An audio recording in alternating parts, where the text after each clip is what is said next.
আজকাল আমাদের দেশের ইসলাম ধর্মের মানুষদের মধ্যে একটা রহস্যময় যুদ্ধের ব্যাপারে প্রচুর কথাবার্তা হচ্ছে।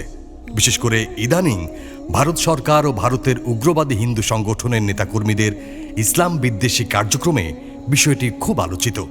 সেই রহস্যময় যুদ্ধের নাম গাজওয়াতুল হিন্দ। এটা বিশেষ গুরুত্ববহ বিষয়। এটি এমন এক যুদ্ধকে বোঝায় যা ইসলামের শেষ সময়ে সংঘটিত হবে বলে হাদিসে ভবিষ্যৎবাণী করা হয়েছে। এই যুদ্ধের মূল ক্ষেত্র হবে ভারতীয় উপমহাদেশ, যা ইসলামের জন্য একটি গুরুত্বপূর্ণ বিজয় হিসেবে বিবেচিত হবে। মুসলিম ঐতিহাসিকরা ও আলেমরা এই যুদ্ধের প্রসঙ্গে বহু আলোচনা করেছেন, যার মাধ্যমে মুসলমানরা হিন্দুস্তান বিজয় করবে এবং ইসলামিক শাসন প্রতিষ্ঠিত হবে। রাসূলুল্লাহ সাল্লাল্লাহু আলাইহি ওয়াসাল্লাম কিছু হাদিসে এই যুদ্ধের কথা বলেছেন। তিনি বলেছেন, হিন্দুস্তানে একটি মহান যুদ্ধ হবে যেখানে মুসলমানরা জয়ী হবে। হাদিসে ইমাম আবু হুরায়রা রাদিয়াল্লাহু তাআলা আনহু বর্ণনা করেন, আমার উম্মতের দুই দলকে আল্লাহ তাআলা জাহান্নামের আগুন থেকে মুক্তি দেবেন। একটি দল হচ্ছে যারা হিন্দুস্তান আক্রমণ করবেন এবং আরেকটি দল হচ্ছে যারা ঈসা ইবনে মারিয়ামের সাথে থাকবে। সুনান নাসাই হাদিস নম্বর 3175। এ থেকে স্পষ্ট হয় যে হিন্দুস্তানে একটি যুদ্ধ সংঘটিত হবে এবং মুসলমানরা এই যুদ্ধে আল্লাহর সাহায্যে বিজয় লাভ করবে। এটি একটি গুরুত্বপূর্ণ ভবিষ্যৎবাণী যা মুসলমানদের মধ্যে আশা জাগায় এবং তাদের মনে জিহাদের চেতনা জাগ্রত করে। গাজওয়াতুল হিন্দকে কেবল একটি যুদ্ধ হিসেবে নয়, বরং এটি মুসলমানের জন্য একটি মহাকাব্যিক বিজয় হিসেবে বিবেচনা করা হয়। এই যুদ্ধে অংশগ্রহণকারীরা জান্নাতের বিশেষ মর্যাদা পাবেন এবং তাদের মধ্য দিয়ে ইসলাম নতুন এক উচ্চতায় পৌঁছাবে।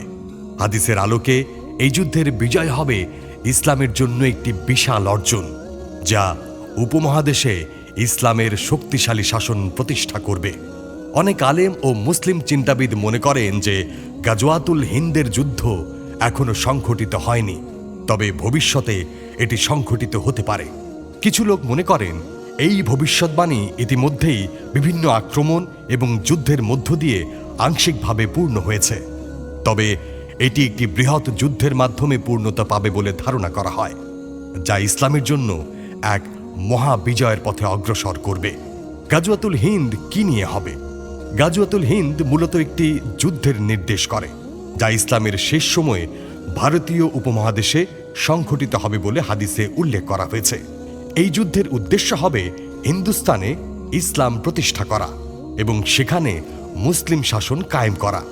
এটি বিশ্বাস করা হয় যে এই যুদ্ধে মুসলিমরা মহান বিজয় অর্জন করবে এবং ইসলামের শাসন সেখানে শক্তভাবে প্রতিষ্ঠিত হবে। রাসূলুল্লাহ সাল্লাল্লাহু আলাইহি ওয়াসাল্লাম এই যুদ্ধের ভবিষ্যৎবাণী করেছিলেন। গাজওয়াতুল হিন্দ কেন হবে? গাজওয়াতুল হিন্দের মূল উদ্দেশ্য হল ইসলামের বিজয় নিশ্চিত করা এবং হিন্দুস্তানের ভূখণ্ডে ইসলামী শাসন প্রতিষ্ঠা করা। এটি ইসলামের চূড়ান্ত বিজয়ের একটি অংশ হবে বলে ধারণা করা হয়। রাসূলুল্লাহ সাল্লাল্লাহু আলাইহি ওয়াসাল্লামের হাদিসে এই যুদ্ধের কথা বলা হয়েছে, যা ভবিষ্যতে একটি বৃহৎ সংঘর্ষের মাধ্যমে ইসলামের বিজয় আনবে। যেহেতু ইসলামিক বিশ্বাস অনুসারে শেষ সময়ে বড় বড় যুদ্ধ ও ফিতনা ফাসাদ হবে, তাই এই যুদ্ধ সেই সময়ের একটি গুরুত্বপূর্ণ ঘটনা হিসেবে বিবেচিত হয়। অনেকেই জানতে চান, গাজওয়ায়ে হিন্দ কি কুরআনে লেখা আছে?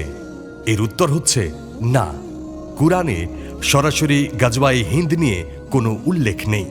কুরআন একটি সর্বজনীন গ্রন্থ, যেখানে মূলত ইসলামের মৌলিক শিক্ষা, আদর্শ এবং জীবনযাপনের নিয়মাবলী দেয়া হয়েছে।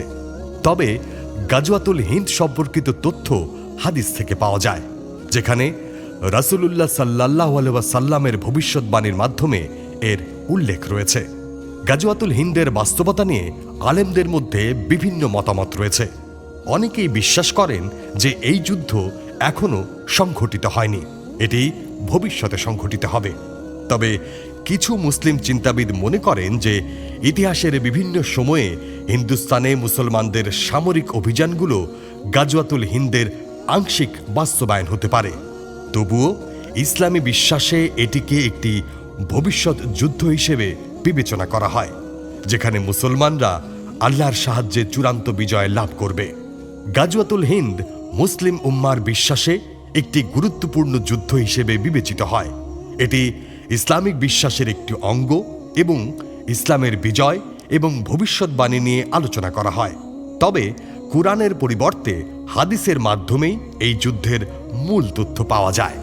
ইসলামী দৃষ্টিকোণ থেকে এই যুদ্ধ ইসলামের শেষ সময়ের একটি মহাকাব্যিক বিজয় হিসেবে পরিগণিত হবে। হাদিসে হিন্দুস্তানের যে যুদ্ধে বিজয়ের ভবিষ্যৎবাণী রাসূল সাল্লাল্লাহু আলাইহি ওয়াসাল্লাম করেছিলেন তা ইতিমধ্যে ঘটে গেছে। কেননা মুসলমানগণ হিন্দুস্তানে বেশ কয়েকবার অভিযান পরিচালনা করেছেন।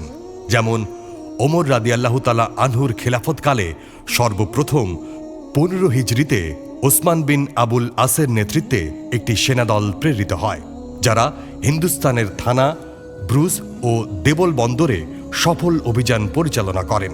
থানাকে বর্তমানে মুম্বাই, ব্রুজকে গুজরাট এবং দেবলকে করাচি বলা হয়। তারা এই সময় শরণদ্বীপ জয় করেন, যাকে বর্তমানে শ্রীলঙ্কা বলা হয়।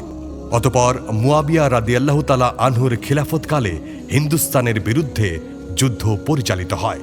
এরপর 93 হিজরিতে খলিফা ওয়ালিদ বিন আব্দুল মালিকের আমলে মুহাম্মদ বিন কাসেম ছাক্কাফের নেতৃত্বে সিন্ধু ও হিন্দুস্তান বিজিত হয়। এছাড়া 5ম শতাব্দী হিজরির প্রথম দিকে গজনির সুলতান মাহমুদ হিন্দুস্তানের বিরুদ্ধে একাধিক অভিযান পরিচালনা করেন। তিনি ভারতের বিখ্যাত সোমনাথ মন্দিরে প্রবেশ করে সকল মূর্তি ভেঙে চুরমার করেন। অতঃপর বিজয়ী হয়ে ফিরে আসেন। তারপরও মুসলিম উম্মাহ শুধু ভারতবর্ষে মুসলিমদের উপর নানান নির্যাতনের কারণে গাজওয়াতুল হিন্দ বলতে এটা বিশ্বাস করেন যে একদিন কোনো এক বীর সেনাপতির মাধ্যমে ভারতবর্ষে পুনরায় ইসলামের পতাকা উড়বে। মহান আল্লাহ সারা বিশ্বের মুসলমানদের হেফাজত করুন, আমিন। আল্লাহর সন্তুষ্টির উদ্দেশ্যে তৈরি আমাদের এই কথাগুলো যেন ছড়িয়ে পড়ে, এজন্য সাবস্ক্রাইব, লাইক, কমেন্ট ও শেয়ার করে আপনিও আমাদের সঙ্গে থাকুন।